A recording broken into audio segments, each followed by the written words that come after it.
اور واقعی حضرت ابو بکر صدیق رضی اللہ تعالیٰ عنہ جن کے متعلق خود احادیث میں یہ وارد ہے کہ حضور کی ساری امت کا ایمان ایک پلے پر رکھ دیا جائے اور حضرت ابو بکر صدیق کا ایمان ایک پلے پر، تو حضرت ابو بکر صدیق کا ایمان بھاری ہوگا۔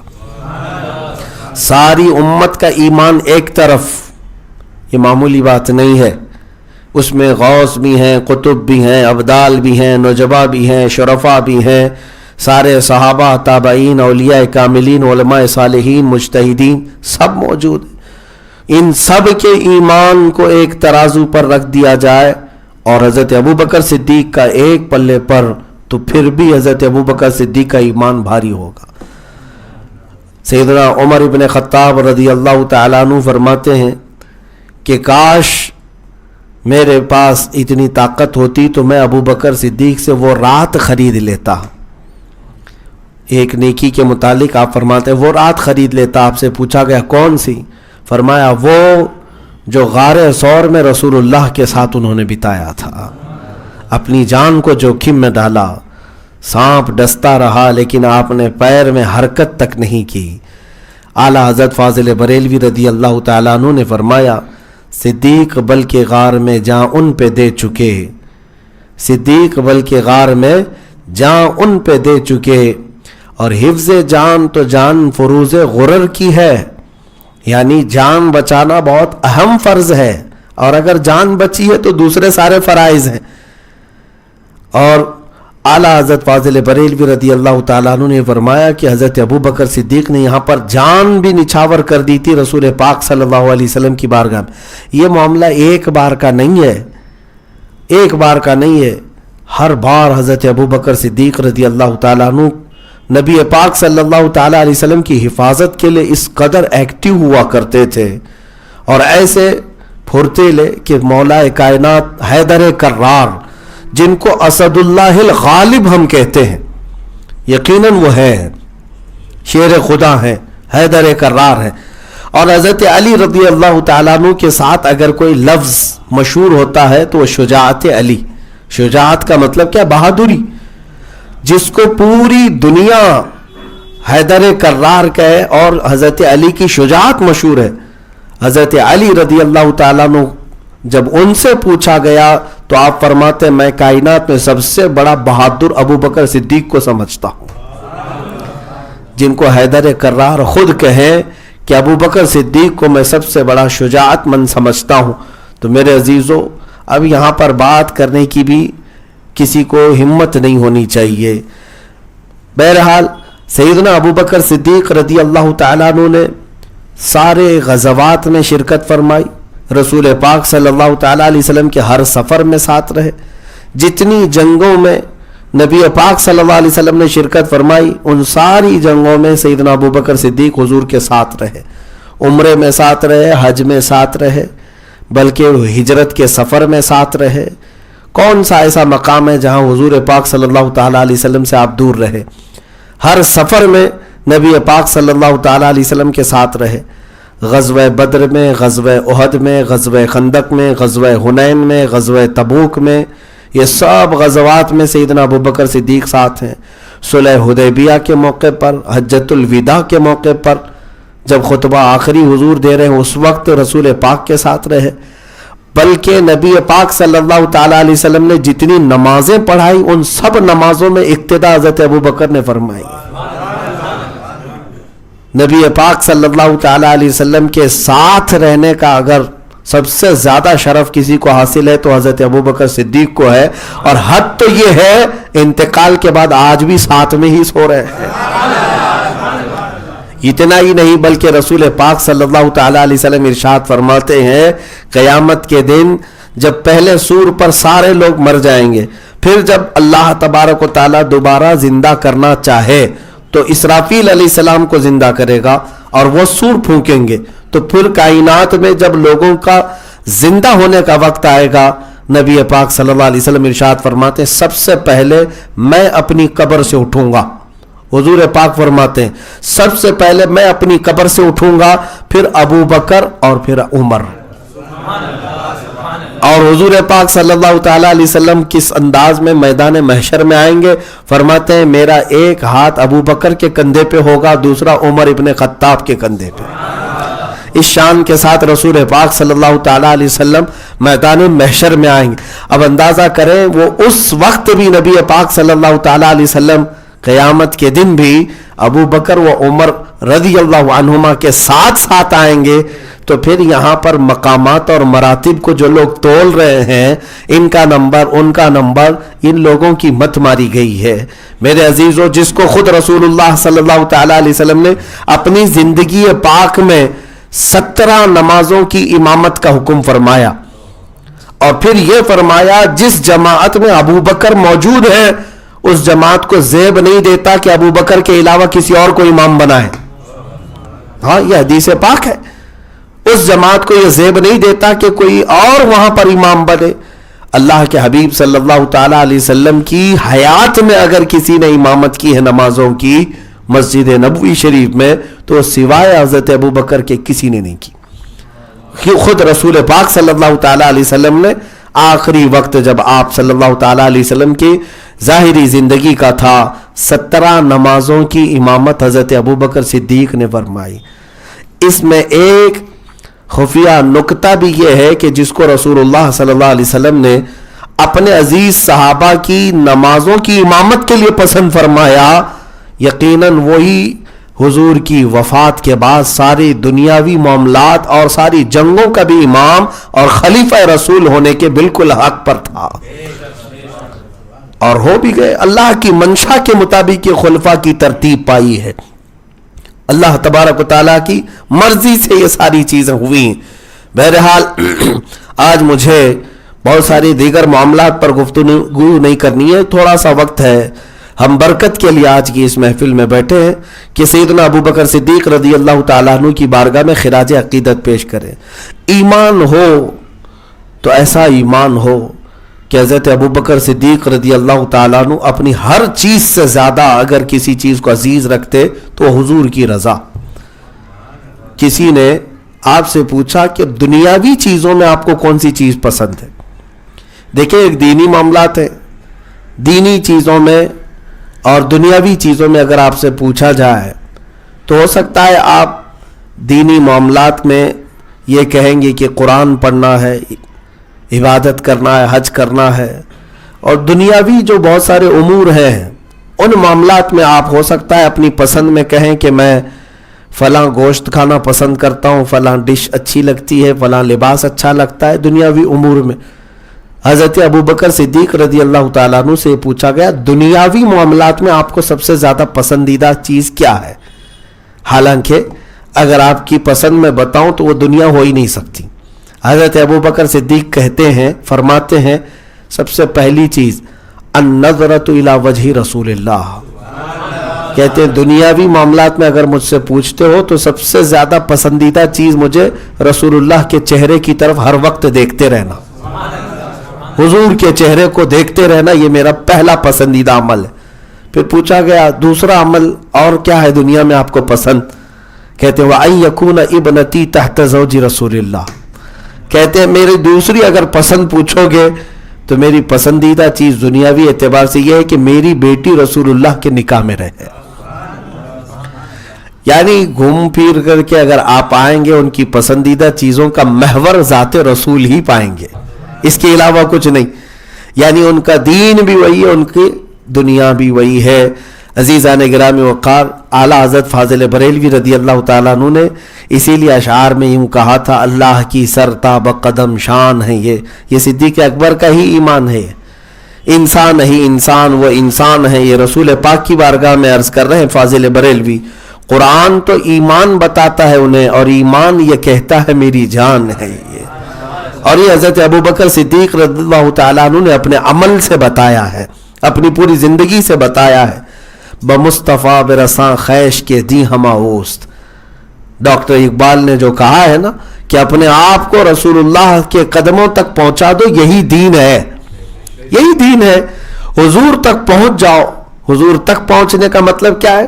نبی پاک صلی اللہ تعالیٰ علیہ وسلم کے اقتداء اور ان کے اتباع، ان کے نقوش قدم تک پہنچ جاؤ، یہی دین ہے۔ جہاں تم پالو گے نبی پاک صلی اللہ تعالیٰ علیہ وسلم کے نقوش پاک کو، سمجھ لو دین پر تم آ گئے، اور ان کو چھوڑ کر کے دین کا راستہ ڈھونڈنے کی کوشش کرو گے تو پھر وہی حال ہے گوگل میپ کی طرح سے، کبھی ادھر کبھی ادھر لگ گیا تو ٹھیک ہے، نہیں تو بھٹکتے رہ جائیں گے۔ میرے عزیزو، نبی پاک صلی اللہ تعالیٰ علیہ وسلم کو چھوڑ کر کے اگر کوئی سمجھتا ہے کہ دین ہے تو وہ شخص گمراہ ہے، گمراہ ہے، بلکہ خارج اسلام ہے۔ نبی پاک صلی اللہ تعالیٰ علیہ وسلم کے علاوہ دین ہی نہیں ہے۔ اب میں حضرت ابوبکر صدیق رضی اللہ تعالیٰ عنہ کی زندگی پاک کی کچھ وہ باتیں عرض کروں جو عشق رسول میں ڈوبی ہوئی ہیں، محبت رسول میں بھری ہوئی ہیں۔ جب ہجرت کی رات تھی، اللہ کے نبی صلی اللہ تعالیٰ علیہ وسلم کو حکم ہوا تھا ہجرت کا رات کے وقت میں، اور واقعہ تفصیل سے ہے، جب کفار مکہ ہر ایک خاندان سے ایک ایک آدمی تلواریں لے کر کھڑا تھا حضور کے گھر کے اطراف کہ آج رات حضور کا قتل کرنا ہے، اس میں ہر خاندان والا شریک تھا۔ رات کا کافی پہر گزر جانے کے بعد ان کا پلان یہ تھا کہ گھر کے اندر داخل ہو کر ہم قتل کریں گے۔ اللہ تعالیٰ نے اپنے محبوب صلی اللہ تعالیٰ علیہ وسلم کو اسی رات حکم فرما دیا کہ آپ ہجرت فرما کر مدینہ تشریف لے جائیں، اور حضرت علی کرم اللہ وجہہ الکریم کو حضور پاک صلی اللہ تعالیٰ علیہ وسلم نے اپنے بستر پر آرام کرنے کا حکم دیا، اور انہی کافروں کے درمیان سے نکل کر چلے گئے، کسی کافر کو نظر نہیں آئے۔ یہ صاف حدیثوں میں موجود ہے۔ وہ کھڑے رہ گئے، نبی پاک صلی اللہ تعالیٰ علیہ وسلم وہاں سے نکلے۔ اب پورا واقعہ نہیں، جس واقعے کو چھیڑنے کا مقصد یہ تھا آپ کے سامنے کہ سیدھے رسول پاک صلی اللہ تعالیٰ علیہ وسلم ہجرت کے لیے مدینے کا راستہ اختیار فرمانے کی بجائے ابو بکر صدیق کے مکان میں آئے، ان کے گھر آئے، اور رات کے وقت جب حضور پاک صلی اللہ تعالیٰ علیہ وسلم حضرت ابو بکر کے گھر آئے تو دیکھا دروازہ کھلا ہی ہے، اور اندر داخل ہوئے سلام کیا تو دیکھا ابو بکر صدیق جاگ بھی رہے، یا آدھی رات گزر چکی تھی۔ تو جیسے رسول کریم صلی اللہ تعالیٰ علیہ وسلم گھر میں اندر داخل ہوئے، حضرت ابو بکر صدیق اچھل کر کھڑے ہو گئے اور سیدھے کہا یا رسول اللہ، کیا ہجرت کا حکم آ چکا ہے؟ تو رسول پاک صلی اللہ تعالیٰ علیہ وسلم نے ارشاد فرمایا ابو بکر تم اس بات کا کیسے کہہ سکتے ہو؟ حضرت ابو بکر نے کہا یا رسول اللہ صلی اللہ تعالیٰ علیہ وسلم، کچھ دنوں پہلے آپ نے ارشاد فرمایا تھا کہ ایک رات آئے گی جب اللہ تعالیٰ مجھے ہجرت کا حکم فرمائے گا اور میں مکہ چھوڑ کر مدینے کی طرف رخصت ہو جاؤں گا، اور میں نے عرض کیا تھا یا رسول اللہ صلی اللہ علیہ وسلم اس وقت آپ اپنے ساتھ کس کو لیں گے؟ آپ نے ارشاد فرمایا تھا ابو بکر تم میرے ساتھ سفر میں رہو گے۔ یا رسول اللہ صلی اللہ علیہ وسلم اس دن سے لے کر آج تک نہ رات میں نے دروازہ بند کیا ہے، نہ رات میں نے کبھی آرام کیا ہے، اس انتظار میں کہ میرے آقا تشریف لائیں گے اور ہجرت کا سفر ہوگا اور میں ساتھ چلوں گا۔ سنا ہے آپ ہر عاشق کے گھر تشریف لاتے ہیں، یا رسول اللہ میرے گھر میں بھی ہو جائے چراغاں یا رسول اللہ۔ عزیزان گرامی، یہ ہے محبت مصطفیٰ جو صدیق اکبر رضی اللہ تعالیٰ عنہ کی زندگی پاک سے جھلکتی ہے۔ آپ کو پتہ ہے انہوں نے اپنی ہر چیز کو وار دیا نبی پاک کی زندگی پر۔ جب آپ ہجرت کے لیے جا رہے تھے حضرت ابو بکر صدیق کے گھر میں، ان کی اولاد بھی تھی، ان کے بیٹے ہیں، بیٹیاں ہیں، ان کے بوڑھے باپ ابو قحافہ بھی تھے جن کی آنکھیں جا چکی تھی، ماں تھی، حضرت ابو بکر صدیق کی بیوی تھی، ان میں سے کسی ایک کو بھی آپ نے توجہ نہیں فرمایا، بس رسول اللہ کے ساتھ چلنا ہے، چل پڑے۔ اور جب نکل کر کے حضرت ابو بکر صدیق رضی اللہ تعالیٰ عنہ مدینہ طیبہ تشریف لا رہے تھے، اللہ اکبر، یہ پورا ہجرت کا سفر عشق میں ڈوبا ہوا ایک سفر ہے۔ کاش ہر مسلمان اس سفر کی ہر باریکی کو پڑھ لے، ہر تفصیل کو پڑھ لے، مزہ آ جائے اور اس کے ایمان میں اضافہ ہو۔ سفر ہو رسول اللہ کے ساتھ اور صدیق اکبر جیسا ساتھی ہو، کہاں کہاں ادب میں دکھاؤں اور کہاں کہاں محبت کے جلوے دکھاؤں۔ جب رسول پاک صلی اللہ تعالیٰ علیہ وسلم نے حکم فرمایا کہ سیدھے جو مدینے کا راستہ ہے اس راستے کو اختیار نہیں کرتے، یہ حضرت ابو بکر صدیق کا ہی مشورہ تھا، کہا کہ یا رسول اللہ صلی اللہ علیہ وسلم کفار کو جب معلوم ہوگا تو کہ ہمارے پیچھے لوگوں کو دوڑا دیں گے، تو اسی راستے پر ہی آ جائیں گے جو مدینے چلتا ہے، ہم اس کے اپوزٹ کوئی راستہ لے لیتے اس کے برعکس اور گھوم کر کے مدینے کے راستے کی طرف آئیں گے. تو اللہ کے نبی صلی اللہ علیہ وسلم نے صدیق اکبر کے اس مشورے کو پسند فرمایا. پھر جو مدینے جاتا تھا راستہ اس کو چھوڑ کر اس کے اپوزٹ راستہ لیا, اپوزٹ راستہ, اور اسی راستے پر چلتے ہوئے جو غار ثور آتا ہے. غار ثور یہ مدینے کے راستے پر نہیں ہے, آج بھی جا کر دیکھیں گے مدینے کا راستہ الگ ہے, غار ثور الگ ہے. تو غار ثور یہ درمیانی راستے میں ایک پہاڑی کا نام ہے, جبل ثور اس کو کہتے ہیں, اس کے اوپر ایک غار ہے. اور اس غار کی بھی کیا کیفیت ہوگی جس کا ذکر قرآن پاک میں آیا ہے. اس غار کا ذکر قرآن پاک میں آیا ہے 10ویں پارے سورہ توبہ میں. تو یہ جبل ثور, پہاڑ, ثور کا پہاڑ, یہاں پر پہنچے تو حضرت ابوبکر صدیق نے عرض کیا راستہ لمبا ہے, ہم یہاں پر تھوڑا وقفہ لے لیتے ہیں تاکہ ان کی تلاش اور جستجو کم ہو جائے, ڈھونڈنا ڈھانڈنا ان کا جو کم ہو جائے تو پھر ہم آگے کا سفر کریں گے. رسول پاک صلی اللہ تعالیٰ علیہ وسلم نے ارشاد فرمایا ٹھیک ہے.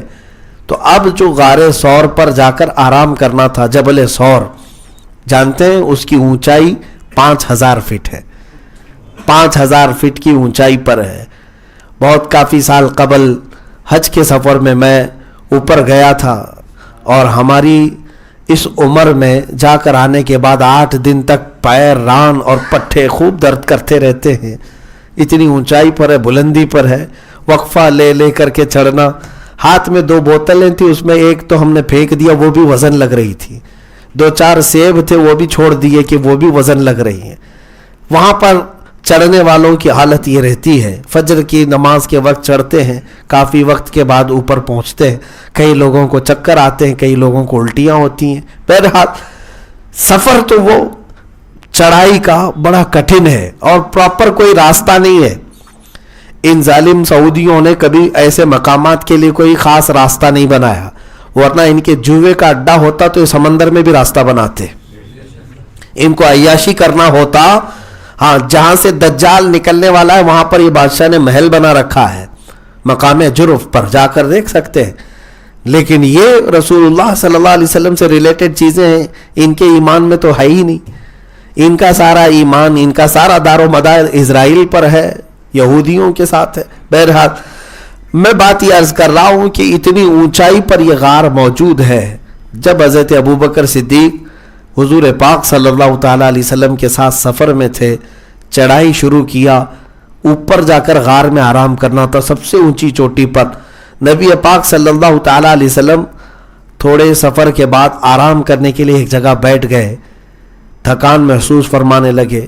حضرت ابوبکر صدیق نے عرض کیا یا رسول اللہ صلی اللہ علیہ وسلم ہمیں جلد اوپر مقام پر پہنچنا ہے, آپ کے لیے آپ کے اس غلام کے کندھے حاضر ہیں. اللہ کے نبی صلی اللہ تعالیٰ علیہ وسلم آپ سوار ہو جائیں, آپ کا یہ غلام لے کر چلے گا. عزیزان گرامی وقار, پوری کائنات میں تنہا ابوبکر صدیق ہے جس کے کندھوں پر میرے آقا نے سواری فرمائے.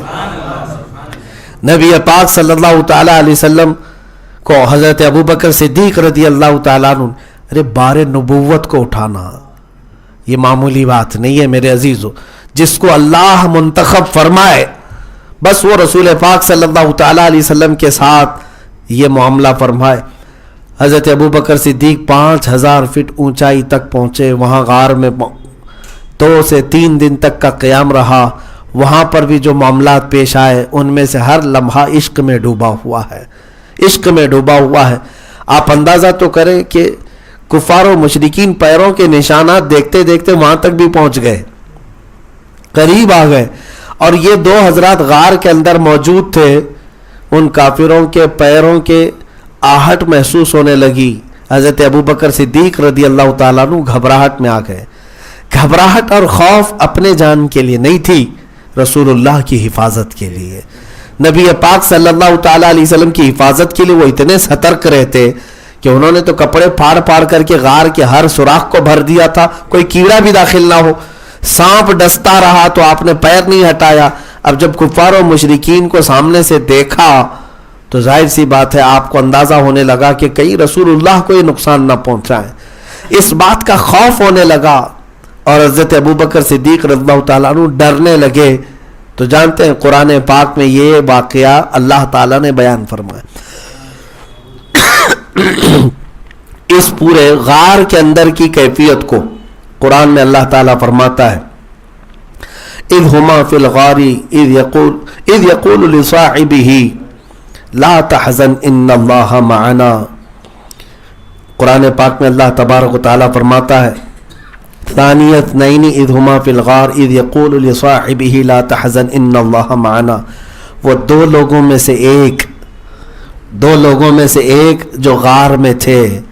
جانتے ہیں جب ابو بکر صدیق گھبرانے لگے, دو لوگوں میں سے ایک سے مراد کون ہے؟ رسول اللہ ہے صلی اللہ علیہ وسلم. دوسرے سے مراد حضرت ابو بکر ہے. حضرت ابو بکر کے سینے پر ہاتھ رکھ کر حضور پاک نے یوں ارشاد فرمایا لا تحزن ان اللہ معنا, اے ابو بکر گھبراؤ مت, اللہ ہمارے ساتھ ہے. اس کے بعد حضرت ابو بکر صدیق کی کیفیت یہ تھی کہ زندگی بھر آپ کبھی کسی چیز کو سے خوف نہیں کرتے تھے, کیونکہ نبی پاک صلی اللہ تعالیٰ علیہ وسلم کا ایک جملہ اتنا طاقتور تھا کہ گھبراؤ مت, اللہ ہمارے ساتھ ہے. آج ہم سب کو اپنا حرز جام بنا لینا چاہیے جملہ, چاہے کچھ بھی ہو جائے, اللہ ہمارے ساتھ ہے. ارے اس کی عبادت کرنے والے بندے ہم ہیں, اسے سجدہ کرنے والے ہم ہیں, اسے ایک تسلیم کرنے والے ہم ہیں. یا اللہ تبارک و تعالیٰ کے فضل سے اس نے ہم سب کو اپنا مومن بندہ بنایا ہے. تو رب تبارک و تعالیٰ کا وعدہ ہے کہ مومنین کے ساتھ اللہ تعالیٰ مدد فرمائے گا اور مدد نازل کرے گا. تو جب ہمیں یہ سارے یقین ہے تو خوف کس بات کا, ڈر کس بات؟ اور جو ہوگا بھی تو وہ اللہ تعالیٰ کی مرضی سے ہی ہوگا, اللہ کی مرضی سے ہی ہوگا. اگر کہیں ہمارے ساتھ کچھ معاملہ ہوتا ہے تو میرے عزیزو اس میں اللہ تعالیٰ کی ضرور کوئی حکمت اور کوئی مصلحت ہوگی.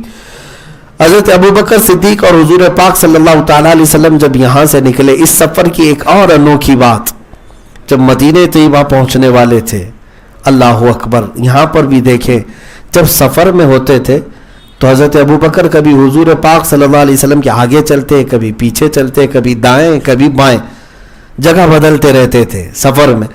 حضور پاک صلی اللہ تعالیٰ علیہ وسلم نے ارشاد فرمایا ابو بکر یہ کیوں کر رہے ہو؟ حضرت ابو بکر عرض کرتے یا رسول اللہ صلی اللہ علیہ وسلم میں یہ سوچتا ہوں کہ دشمن کبھی ادھر سے تیر مارے, کبھی ادھر سے, کبھی آگے یا پیچھے سے, کہیں سے بھی آئے تو پہلے مجھے لگے آپ کی حفاظت کے لیے. یہ دفاع ہے, ناموس رسالت کی حفاظت اسی کو کہتے ہیں.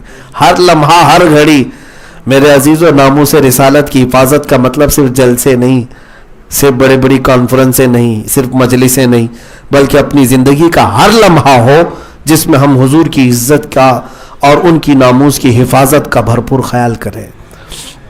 اب جب مدینہ طیبہ قریب آ گیا, یہ سفر ختم ہونے کو تھا, اور مدینے والے تو وہاں مسلسل کئی دن سے انتظار میں تھے. ان کو خبر مل گئی تھی کہ اللہ کے نبی صلی اللہ علیہ وسلم مکہ سے نکل چکے اور مدینے آنے والے. روز وہ ایک اونچے ٹیلے پر جا کر کھڑے ہوتے اور وہاں سے دیکھتے تھے کہ حضور تشریف لا رہے ہیں, حضور تشریف لا رہے. سنیت الوداع کی گھاٹیاں, وہ مدینے میں ایک اونچا ٹیلا تھا, وہاں سے آنے والے سب صاف نظر آتے تھے, تو وہاں جمع ہوتے تھے. اور جو دن حضور پاک صلی اللہ تعالیٰ علیہ وسلم کے مدینے میں داخلے کا تھا وہ پیر کا دن تھا. حضرت ابو بکر صدیق ساتھ میں تھے, اور مدینے والے بچے سے لے کر جوان, بوڑھے, عورتیں سب وہاں پر جمع تھے. اور جیسی ان کو دور سے دو لوگ نظر آنے لگے, ان کی خوشیوں کے ٹھکانے نہیں تھے. وہ کہنے گونجنے لگی آوازیں طلع البدر علینا من ثنیات الوداع وجب الشکر علینا ما دعا للہ داعی. وہ خوشیاں منا رہے تھے, لیکن جو معاملہ تھا, جو عشق صدیق مجھے بتانا ہے رسول اللہ کے تہیں صلی اللہ علیہ وسلم, حضرت ابو بکر صدیق نے فوراً اپنا جبہ نکالا, ابھی دور تھے, اور اپنا جبہ نکال کر کے حضور پاک صلی اللہ تعالیٰ علیہ وسلم کے سر کے اوپر سایہ کرنے لگے, حالانکہ پورے سفر میں نہیں, اور اس کو ایک جھنڈا بنا کر حضور اکرم صلی اللہ تعالیٰ علیہ وسلم کے اوپر سایہ کرنے لگے. میرے عزیزو عشق بھی دیکھو, ادب بھی دیکھو. نبی پاک صلی اللہ تعالیٰ علیہ وسلم نے ان سے ارشاد فرمایا ابو بکر یہ کیوں کر رہے ہو؟ حضرت ابو بکر عرض کرتے ہیں یا رسول اللہ صلی اللہ علیہ وسلم یہ مدینے والے لوگ جو آپ کے انتظار میں کئی دن سے یہاں پر موجود ہیں، ان میں بہت سارے اجنبی لوگ ہیں جنہوں نے کبھی آپ کو نہیں دیکھا، اور کہیں غلطی سے وہ مجھے نبی نہ سمجھ لیں، اس لیے میں اپنا جبہ اٹھا کر آپ پر سایہ کر رہا ہوں تاکہ لوگوں کو اندازہ ہو جائے آپ رسول ہیں اور میں غلام ہوں۔ عزیزان گرامی، یہ صدیق اکبر رضی اللہ تعالیٰ عنہ کا ادب تو دیکھیں، کہیں کوئی شک بھی نہ آئے کسی کو کہ دور سے دیکھنے والا یہ سوچے کہ یہ رسول ہے کہ وہ رسول ہے، حالانکہ جب قریب سے دیکھے گا تو ہر کوئی پہچان لے گا رسول اللہ کا چہرہ ہی کیا ہے۔ لیکن حضرت ابوبکر صدیق رضی اللہ تعالیٰ عنہ کا ادب یہ تھا میرے عزیزو۔ اب یہ نبی پاک صلی اللہ تعالیٰ علیہ وسلم کے حاضر باش صحابہ میں سے حضرت ابوبکر صدیق رضی اللہ تعالیٰ، آپ حدیثوں کی کتابیں اٹھائیں گے، اکثر میں دیکھیں رسول کریم صلی اللہ تعالیٰ علیہ وسلم نے جہاں بیان فرمایا کہ میں باغیچے میں داخل ہوا، پھر ابوبکر اور عمر ساتھ تھے، ہم دسترخوان پر بیٹھے تھے، حضور اگر فرما رہے ہیں میں دسترخوان پر بیٹھا، ابوبکر اور عمر ساتھ تھے، میں سفر میں تھا، ابوبکر اور عمر ساتھ میں تھے، جنگ میں گئے، ابوبکر اور عمر ساتھ میں تھے، پہاڑ پر چڑھائی کیا، ابوبکر اور عمر ساتھ میں تھے۔ ہر جگہ آپ حدیثوں میں دیکھیں رسول کریم صلی اللہ تعالیٰ علیہ وسلم کے ذکر کے ساتھ اگر اور کسی کا ذکر زیادہ کثرت سے ملتا ہے، ابوبکر عمر رضی اللہ تعالیٰ عنہما۔ میرے عزیز و دیگر سارے صحابہ ہمارے لیے افضل ہیں اور سب ہمارے سروں کے تاج ہے اور وہ نجوم الہدایہ ہیں، لیکن صدیق اکبر کا مقام اور ہے، افضل الخلق بعد البشری بعد الانبیاء بالتحقیق، افضل البشر بعد الانبیاء بالتحقیق۔ ہم خطبے میں بھی پڑھتے نبیوں کے بعد اگر ساری مخلوق میں کوئی افضل ہے تو حضرت ابوبکر صدیق ہے۔ سارے غوث ہوں، قطب ہوں، ابدال ہوں، سارے لوگوں کسی کے سارے صحابہ سب سے افضل حضرت ابوبکر صدیق رضی اللہ تعالی نبیوں کے بعد۔ رسول کریم صلی اللہ تعالی علیہ وسلم کے اس صحابی نے اپنی ساری چیزیں قربان کی تھی رسول پاک صلی اللہ تعالی علیہ وسلم کی بارگاہ میں۔ ان کی محبت کا معیار بھی یہ ہے کہ بدر کے میدان میں ان کے بیٹے ان کے سامنے آ گئے، کافروں کی طرف سے بیٹا آیا ہے اور باپ حضور پاک صلی اللہ تعالیٰ علیہ وسلم کے وفادار خلیفہ ساتھی ہیں، جنگ ہو رہی ہے۔ اچھا ایک بات یہ بھی میں بتاؤں انشاءاللہ پھر کبھی مجھے عرض کرنا ہو، جنگ بدر کی تفصیلات میں کبھی آپ نے یہ نہیں سنا ہوگا کہ مقابلہ کن کن لوگوں سے کن کن کا تھا۔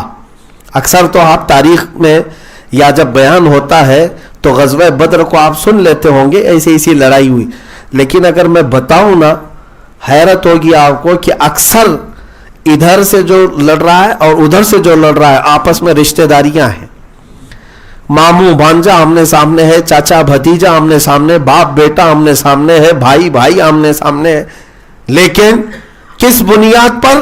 صرف اور صرف حقانیت کی بنیاد پر۔ عزیزان گرامی وقار، انہوں نے کبھی اپنے رشتوں کو نہیں دیکھا بلکہ سارے رشتے ہمارے رسول اللہ کی محبت سے ہو کر چلتے ہیں، اگر وہ نہیں ہے تو پھر کوئی رشتہ ہمارا نہیں ہے۔ غزوہ بدر کی بات، تو بیٹا کافروں کی طرف سے آیا، پھر چند دنوں کے بعد وہ بھی ایمان لے آئے، حضرت ابوبکر صدیق رضی اللہ تعالیٰ عنہ کے بیٹے۔ ایک دن وہ دسترخوان پر بیٹھے کہہ رہے تھے کہ بابا جان آپ کو پتا ہے آپ میری تلوار کے نیچے بدر کے دن 3 بار آ گئے تھے، 3 بار میری تلوار کے نیچے آ گئے، لیکن باپ تو باپ ہوتا ہے، میں کیسے آپ کی گردن پر تلوار چلاتا۔ حضرت ابوبکر صدیق نے فرمایا بیٹا اگر تو ایک بار بھی میری تلوار کے نیچے آتا تو میں یہ نہیں دیکھتا کہ میرا بیٹا ہے، میں دشمن رسول سمجھ کر قتل کر دیتا۔ میرے لیے بیٹا عزیز نہیں، میرے لیے رسول اللہ کی محبت عزیز ہے۔ یہ وہ لوگ ہیں جن کے متعلق قرآن عظیم میں اللہ تعالیٰ نے فرمایا لا تجد قوما یؤمنون باللہ والیوم الآخر یوادون من حاد اللہ ورسولہ ولو كانوا آباءهم او ابناءهم او اخوانهم او عشیرتهم۔ اللہ فرماتا ہے جو ایمان والے لوگ ہیں، اللہ اور آخرت پر ایمان رکھتے ہیں، آپ ان لوگوں کو ایسا نہیں پائیں گے کہ وہ اللہ اس کے رسول کے دشمنوں کو دوست بناتے ہوں، چاہے وہ ان کے بھائی ہوں، بیٹے ہوں، باپ ہوں، چاہے ان کے رشتہ دار ہوں، اللہ اس کے رسول کے دشمنوں کو کبھی وہ دوست ہرگز نہیں بناتے۔ یہ ایمان والوں کی علامت اللہ تعالیٰ نے بیان فرمائی قرآن عظیم میں. عزیزان گرامی وقار، آج حالات ایسے ہیں، مجھے یہاں پر عرض کرنی ہے، لوگوں کے سامنے بہت ساری مصلحتیں ہیں، بہت ساری باتیں، اب تو معاملات ایسے ہو گئے ہیں کہ لوگ اس کو ہلکے میں لینے لگ گئے. میرے عزیزو، جس سے حضور صلی اللہ تعالیٰ علیہ وسلم کی ادنا سی گستاخی ہو گئی، سرزد ہو گئی، اس کا ایمان چلا گیا، اس کا ایمان ختم ہو گیا ہے. اور ایسا آدمی جس سے گستاخی صادر ہو چکی ہو، اگر تم اس سے رشتہ اور اس سے تعلق اور اس سے محبتوں کے معاملات جاری رکھتے ہو، یاد رکھنا گستاخ رسول کا جو انجام ہوگا وہی انجام تمہارا بھی. اس لیے کہ گستاخ سے تم راضی رہے، اس کی گستاخی پر اگر تم راضی رہے اور اس کے ساتھ محبت کا معاملہ کرتے رہے، اس کے ساتھ رشتے ناطے کرتے رہے، ایک دن تو رسول اللہ کے سامنے تمہیں بھی کھڑا ہونا ہے. اگر اللہ کے نبی صلی اللہ تعالیٰ علیہ وسلم تم سے یہ سوال کرے کہ نبی پاک صلی اللہ تعالیٰ علیہ وسلم تم سے یہ پوچھیں کہ یہ شخص تو میری گستاخی کرتا تھا یا میرے گستاخوں کو صحیح سمجھتا تھا اور تو نے اس کے ساتھ اپنے رشتے کیسے قائم رکھے، میرے عزیزوں کوئی جواب ہوگا تمہارے پاس.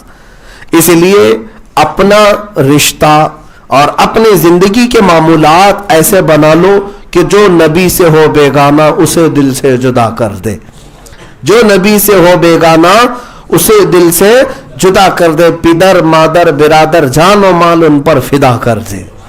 یہ حضور تاج الشریعہ رحمۃ اللہ تعالی علیہ نے فرمایا تھا. در حقیقت یہ حدیث کا مفہوم ہے. تمہارا ایمان بھی اس وقت تک کمپلیٹ نہیں ہوگا جب تک تم ان سارے لوگوں سے زیادہ حضور سے نہیں محبت کرو گے. تو تمہارے لیے کوئی رشتہ آڑے نہیں آنا چاہیے کہ بھائی کا رشتہ فلاں جگہ سے ہو گیا ہے، مجھے بھی تھوڑا سا خیال رکھنا پڑتا ہے، ہماری بہن فلاں جگہ دی گئی ہے، مجھے خیال کرنا پڑتا ہے. تم نے اپنے ان تمام رشتوں کا خیال کرنا تو سوچا رسول اللہ کی عزت کا خیال نہیں کیا، نبی پاک صلی اللہ تعالیٰ علیہ وسلم پر بھونکنے والے. میرے عزیزوں، ہم اپنی ماں کو اور اپنے باپ کو گالیاں دینے والوں سے زندگی بھر کا رشتہ توڑ بیٹھتے ہیں، بلکہ اگر جائیداد کا معاملہ ہو جائے تو بھائی بہن 25-25 سال تک بات چیت نہیں کرتے. ایک بالشت جگہ کسی نے ادھر سے ادھر کر لی ہے تو سالوں سال تک رشتے توڑ کر کے بیٹھے رہتے ہیں. لیکن آپ اندازہ تو کریں، یہاں پر جائیداد کے لیے، وراثت کے لیے تعلق ختم کرنے والے لوگ، پراپرٹی کے لیے ہمیشہ کے لیے قطع تعلق کرنے والے لوگ، یا پھر ایک بار گالی گلوچ کی وجہ سے کئی سالوں تک بات بند کرنے والے لوگ، ان سے جب ہم پوچھتے ہیں تم گستاخان رسول کے ساتھ کیا معاملہ کرتے ہو، کہا یہ تو ان کا معاملہ ہے، ہمارا معاملہ الگ ہے، ہم محبت کرتے ہیں، وہ اگر نہیں محبت کرتے تو ان کے ساتھ ہے. نعوذ باللہ من ذالک. کیا یہی محبت کا تقاضا ہے میرے عزیزو؟ کیا ایمان کا یہ تقاضا ہے؟ حضرت ابوبکر صدیق رضی اللہ تعالیٰ عنہ کا ایمان تو یہ تھا.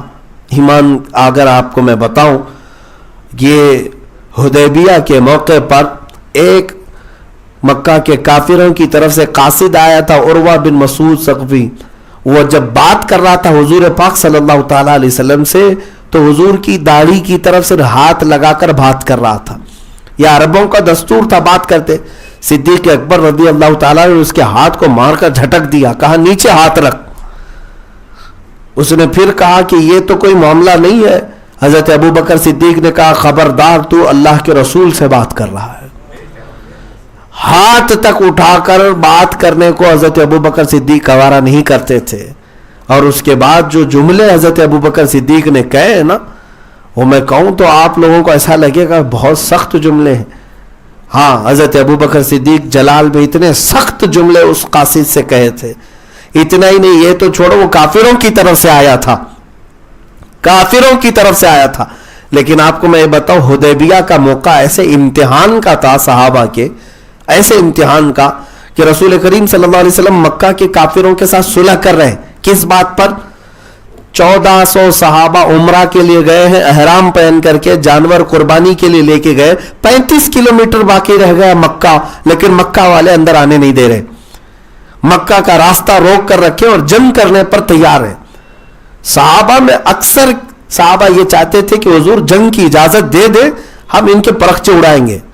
ارے جنگ بدر بھی ہو چکی تھی، احد بھی، خندق بھی، اچھا تجربہ ہو چکا تھا. یہ 6 ہجری میں حدیبیہ کا موقع ہو رہا ہے، جبکہ جنگ بدر، احد، خندق سب ہو چکی تھی. تو جنگوں کا ان کو تجربہ بھی تھا اور مکہ والوں کو کہاں سے لٹانا ہے کہاں سے مارنا ہے اچھی طرح جانتے تھے.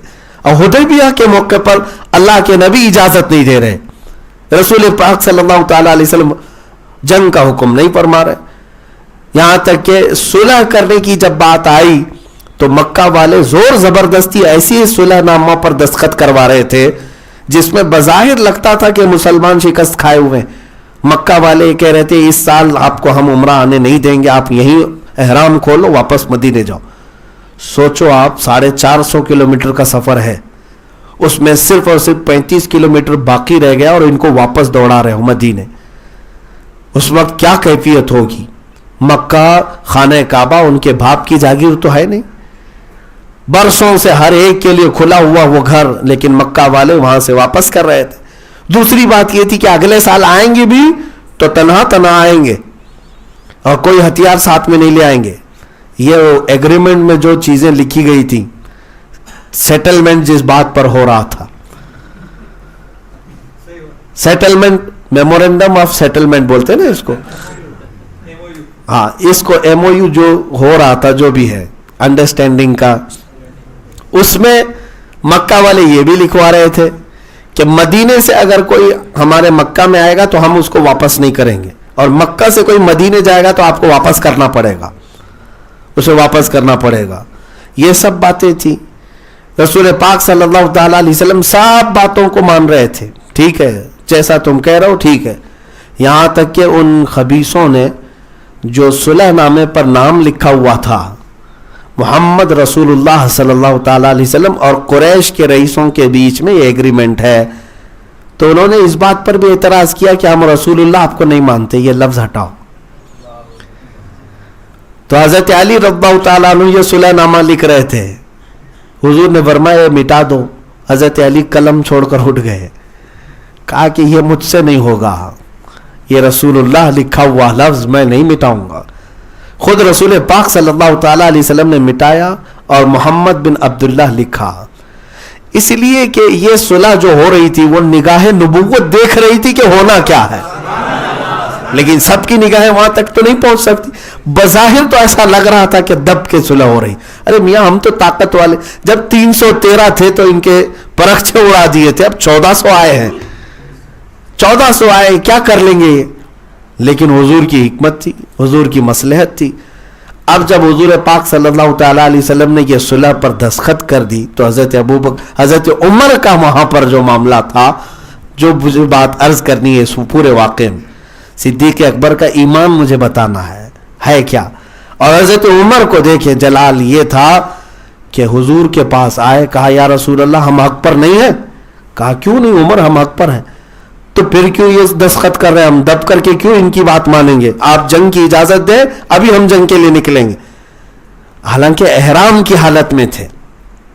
رسول پاک صلی اللہ علیہ وسلم نے فرمایا عمر جو میں دیکھ رہا ہوں وہ تم نہیں دیکھ رہے. حضرت عمر گئے, دوسرے صحابہ کو پکڑ پکڑ کر کہنے لگے تمہارا کیا مشورہ ہے, تمہاری کیا رائے. سب صحابہ کہہ رہے تھے جنگ ہونا چاہیے, جنگ ہونا چاہیے. حضرت عمر نے دیکھا کہ اکثر کی رائے تو یہی ہے, جنگ ہونا چاہیے. پھر حضرت عمر کہتے ہیں کہ ابو بکر کو منا لے, اور حضور ابو بکر کی بات کو رد نہیں کرتے.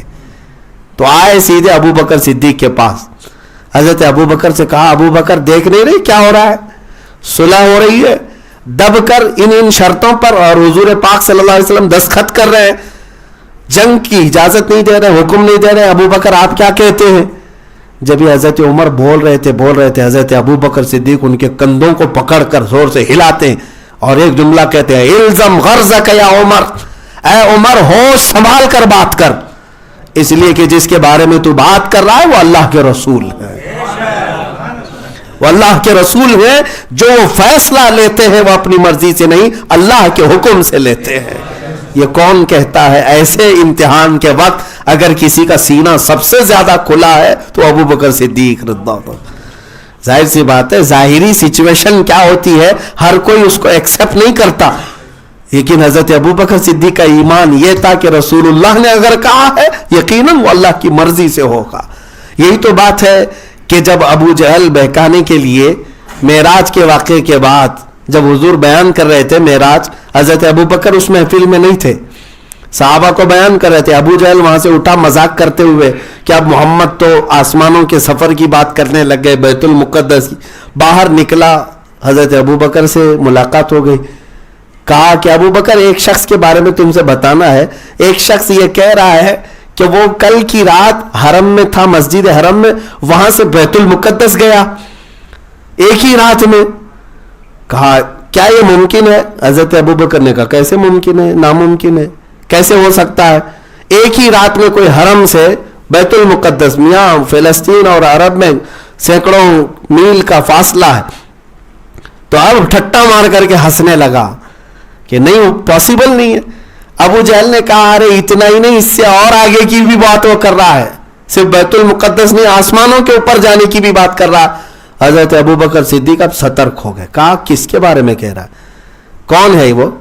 تو ابو جہل کہنے لگا تمہارا قریبی دوست محمد یہ کہہ رہا ہے. حضرت ابو بکر صدیق نے کہا اے ابو جہل سن، اس سے بھی بڑی بات کر رہے ہیں وہ، تب بھی میں مانتا ہوں کہ انہوں نے سچ کہا ہے.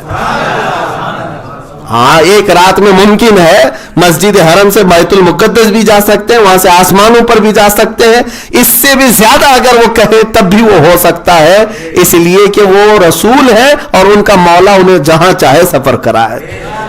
یہ ایمان ہے. یہاں آج کے 1400 سال بعد بھی سائنس کے بچے یہ سوچتے ہیں کہ ایسا کیسے ہو سکتا ہے، ویسا کیسے ہو سکتا ہے. یہ سیٹلائٹ کو ماننے والے، ایمان لائے ہوئے لوگ، موبائل کو آمنا صدق نہ کرنے والے لوگ رسول اللہ کی معراج پر ابھی بھی بحثیں کر رہے ہیں، ابھی بھی بحثیں کر رہے ہیں. میرے عزیزو، جسم کے ساتھ نہیں ہوا تھا، روح کے ساتھ ہوا تھا، بیداری میں نہیں ہوا تھا، خواب میں ہوا تھا. یہی معاملات میں ہے. صدیق اکبر کا ایمان تو یہ تھا، ابھی حضور سے ملاقات بھی نہیں کیے، وہ تو ابو جہل گستاخ کمینہ بول رہا ہے کہ محمد صلی اللہ علیہ وسلم یہ سفر کا بیان کر رہے ہیں، تب بھی حضرت ابو بکر مان رہے کہ اگر حضور نے فرمایا تو بالکل حق فرمایا. ایمان یہی ہے میرے عزیزو، جو رسول اللہ نے فرمایا اس چیز کو تسلیم کر لینا، یہی ایمان ہے. اور اگر میں کہوں اقبال کا وہ شعر بمصطفیٰ برساں خیش کہ دی ہم آووس، اس پر اگر کوئی سب سے زیادہ فٹ بیٹھتا ہے تو حضرت ابو بکر صدیق کی ذات ہے. یعنی اپنے آپ کو رسول اللہ کے قدموں تک پہنچا دو، یہی دین ہے، یہی دین ہے. تو اس پر میرے عزیزو اگر کوئی صادق آتا ہے تو حضرت ابو بکر صدیق، کیونکہ انہوں نے اپنا آپ سب کچھ نچھاور کر دیا تھا حضور کے نام پر. یہ ان کی زندگی پاک کا حضور پاک صلی اللہ تعالیٰ علیہ وسلم سے لگاؤ، عشق اور محبت کی وہ چند جھلکیاں ہیں. لیکن میرے عزیزو، چند زندگی کے ان کے اصول اور ان کے اخلاق کریمانہ میں اگر آپ کو بتاؤں. ایک مرتبہ رسول کریم صلی اللہ تعالیٰ علیہ وسلم اپنی محفل میں بیٹھے ہیں، فجر کی نماز کے بعد کی بات ہے، فجر کی نماز کے بعد کی محفل ہے. رسول کریم یا دن کی محفل ہوگی. اللہ کے نبی صلی اللہ علیہ وسلم صحابہ میں سے بیٹھے ہوئے پوچھتے ہیں کیا میرے صحابہ میں کوئی ایسا ہے جو کسی بیمار کی عیادت کیا ہو آج؟ حضرت ابو بکر صدیق کھڑے ہوئے. کہا یا رسول اللہ میں نے بیمار کی عیادت کی. پھر رسول کریم صلی اللہ تعالیٰ علیہ وسلم نے سوال کیا کیا اس محفل میں آج کوئی ایسا ہے جو کسی غلام کو آزاد کیا ہو؟ پھر ابو بکر صدیق کھڑے ہوئے. کہا یا رسول اللہ میں نے آج ایک غلام کو آزاد کیا. رسول کریم صلی اللہ تعالیٰ علیہ وسلم نے سوال کیا کیا اس محفل میں آج کوئی ایسا ہے جو کسی مسکین کو کھانا کھلاؤ؟ پھر ابو بکر صدیق کھڑے ہوئے. کہا یا رسول اللہ صلی اللہ علیہ وسلم میں نے مسکین کو کھانا کھلایا ہے. کئی نیکیوں کا ذکر حضور کرتے رہے اور ہر نیکی کے ذکر پر صدیق اکبر ہی کھڑے ہوتے رہے کہ یا رسول اللہ میں نے کیا، یا رسول اللہ میں نے کیا.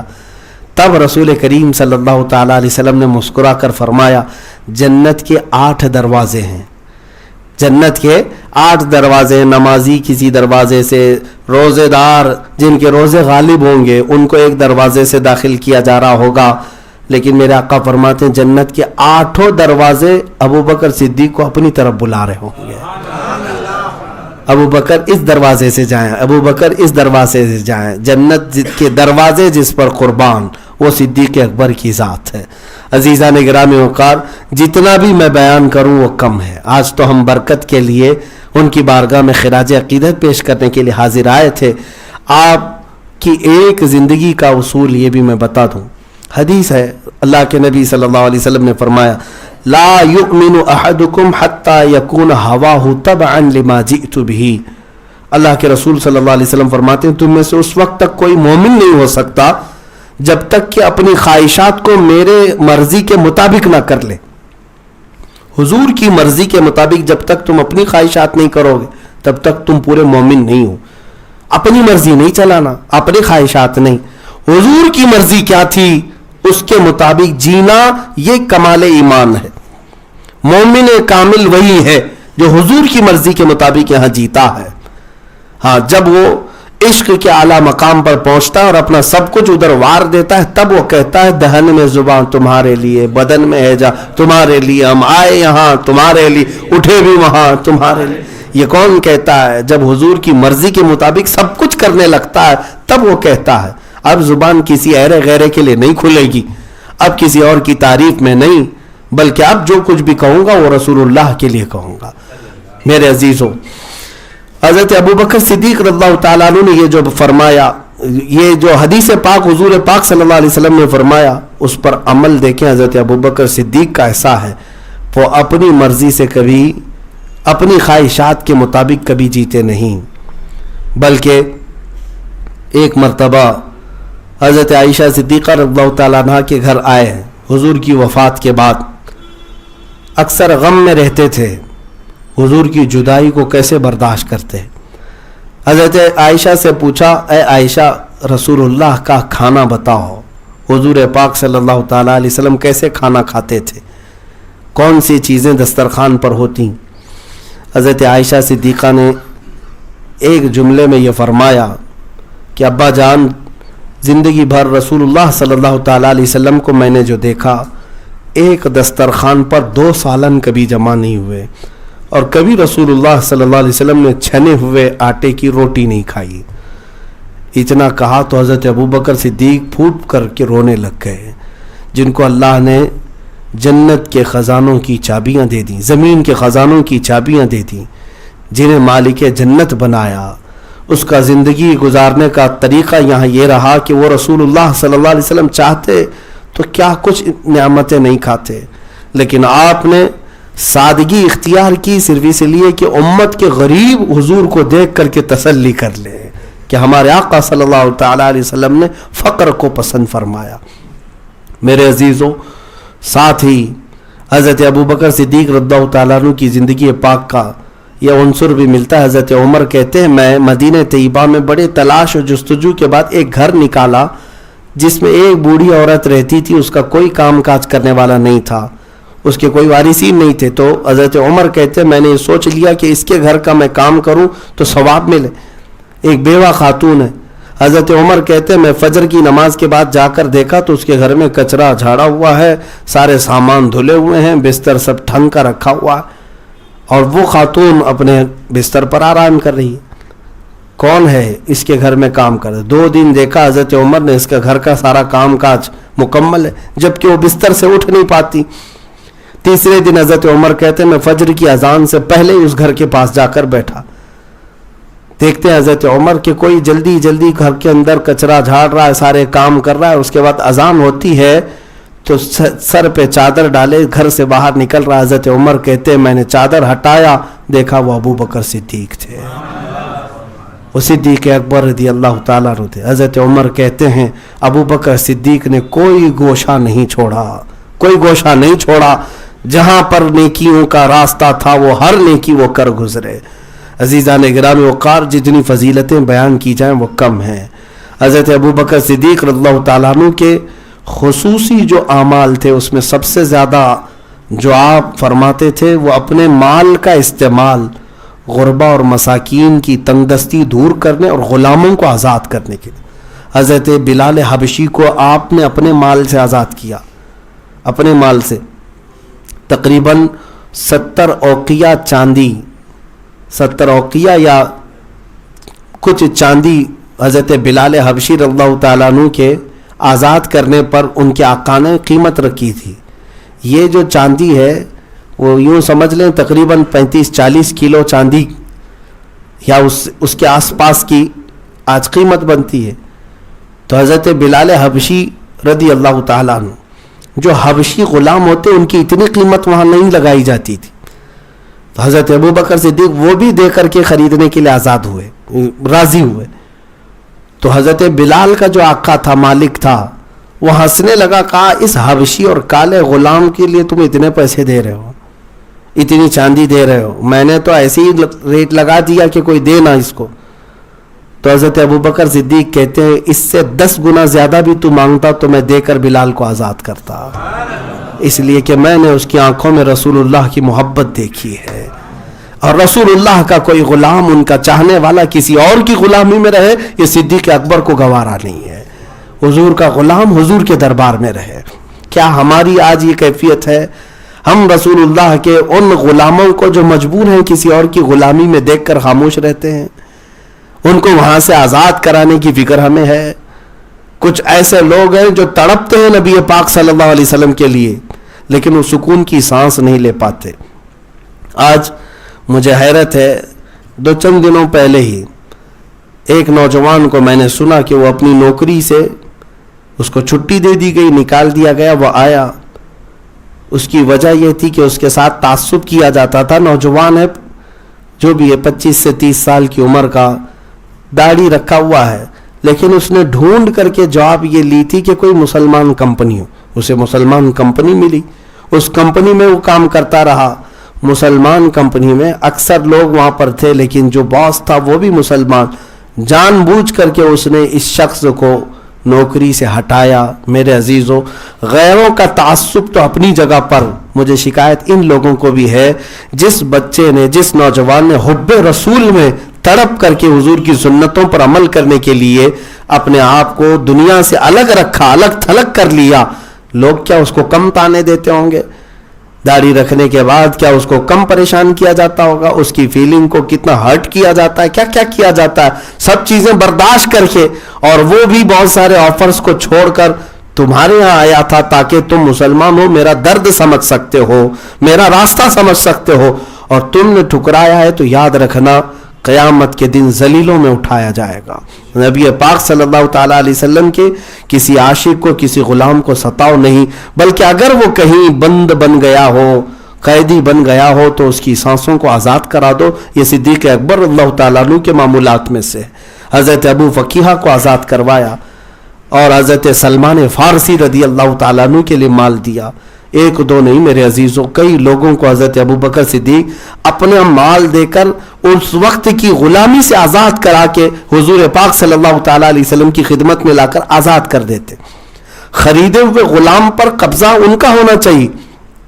بھائی اس زمانے میں غلامی کا دور تھا، تمہارا غلام ہے، میں خریدتا ہوں، جتنے میں خریدا، اب میرے خریدنے کے بعد میں مالک ہوں، اس سے جو چاہے کام کرا لوں. لیکن حضرت ابوبکر صدیق نے جتنے بھی غلاموں کو خریدا، ایک کام بھی ان سے اپنی زندگی کا نہیں لیا، بلکہ ان کو حضور کی خدمت میں وقف کر دیا، آزاد کر دیا کہ تم آزاد جیو. یہ حضرت ابوبکر صدیق رضی اللہ تعالیٰ عنہ کے معمولات میں سے تھا. آج میرے عزیزو، ضرورت اس بات کی ہے کہ ہمارے مدد کا ہاتھ بھی دراز ہو. آج لوگ ہماری طرف ملتجی ہیں اور مدد کی توقع رکھتے، امید رکھتے ہیں، تو آپ ان سے راستے نہ کاٹ لو، آپ ان سے آنکھیں میچ نہ لو کہ ادھر سے جاؤں گا تو یہ مانگ لے گا، بلکہ اپنے آپ پر شکر بجا لاؤ اللہ رب العزت کا. فخر کرو اپنے آپ پر، اللہ کا شکر بجا لاؤ کہ اللہ نے تمہیں اس قابل بنایا کہ لوگ اپنی ضرورتیں تمہارے پاس بیان کر رہے ہیں، یا تم سے وہ توقع رکھتے ہیں، تمنا رکھتے ہیں، تمہیں اچھا سمجھتے ہیں، تبھی وہ تمہاری طرف ہاتھ بڑھا رہے ہیں. تمہارے اندر کوئی خیر وہ سوچتے ہوں گے کہ یہاں سے کچھ ہو سکتا ہے، لہٰذا تم اپنے ان لوگوں کے حسن ظن کو بگاڑ کر کے برے انداز میں ان کے ساتھ پیش نہ آنا، ورنہ تمہاری امیج ہمیشہ کے لیے ختم ہو جائے گی، تمہاری زندگی خراب ہو جائے گی.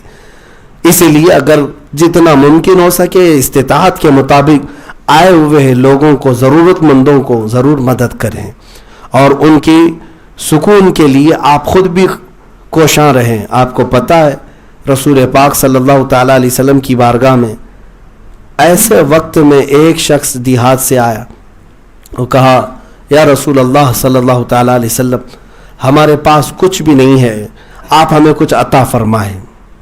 آپ ہمیں کچھ عطا فرمائیں. حضور پاک صلی اللہ تعالیٰ علیہ وسلم اس وقت گھر بھیجتے تھے, جو بھی گھر میں ہوتا تھا وہ نکال کر کے دے دیا کرتے. غلام کو گھر میں بھیجتے ہیں اور گھر جا کر کے غلام کچھ بھی نہیں لے آئے. کہا کہ گھر کے اندر کوئی چیز نہیں رکھی ہے جو دی جا سکے.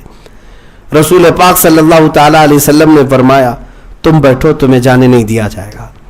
گھر میں جس کے پاس کوئی چیز ایسی رکھی نہ ہو, اس کے باوجود حضور اکرم صلی اللہ علیہ وسلم نے آئے ہوئے اس کو شخص کو بٹھایا, پھر تھوڑی دیر انتظار فرمایا, اور صحابہ جو آئے ان سے کہا کہ کسی کے پاس, صحابہ میں سے کسی ایک صحابی سے کہا کہ تم اعلان کرو جس کے پاس جو کھجور ہے وہ لے آئے, جس کے پاس جو کھجور ہے. تو صحابہ ایک دو کھجوریں لا کر حضور کی چادر میں ڈالتے گئے, یہاں تک کہ وہ چادر حضور پاک صلی اللہ تعالیٰ علیہ وسلم نے سمیٹی, اس پر ہاتھ رکھا اور اس آئے ہوئے شخص کو پوری کھجوریں دے دی, اور وہ لے کر اتنی خوشی کے ساتھ اپنے علاقے گئے. میرے عزیزوں, اس کی برکت کا حال یہ تھا کہ وہ کھجوریں کبھی ختم نہیں ہوتی.